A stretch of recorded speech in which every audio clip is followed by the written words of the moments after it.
Hello అండి. మా టైంలో అంటే 30-40 ఇయర్స్ బ్యాక్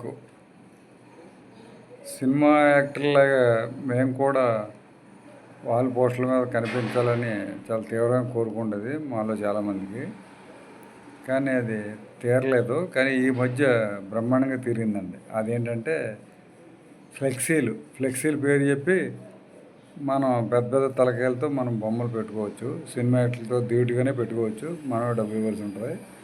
అదే సినిమా యాక్టర్లు అయితే వాళ్ళు ఎవరు అడ్వర్టైజ్మెంట్ ఖర్చులో ప్రొడ్యూసర్ గారు పెట్టుకుంటారు. అలాగే మా టైంలోనే ఇంకో తీరని కోరుకుండేది. అదేంటంటే ఇలాగ అందరికీ కనిపించాలని. ఆ కనిపించే కోరిక కూడా తీరేది కాదు. సినిమా యాక్టర్ అవ్వాలంటే మాటలేం కాదు కదా. కానీ ఇప్పుడు యూట్యూబ్ దయ వల్ల అది కూడా వచ్చింది. ఎవరు ఏదైనా వాళ్ళ ఒపీనియన్ చెప్పి యూట్యూబ్లో పెట్టుకునే సదుపాయం వచ్చింది. మా తరంలోనే ఈ రెండు నెరవేరినందుకు టైంకి థ్యాంక్స్ చెప్తున్నానండి. Thank you very much.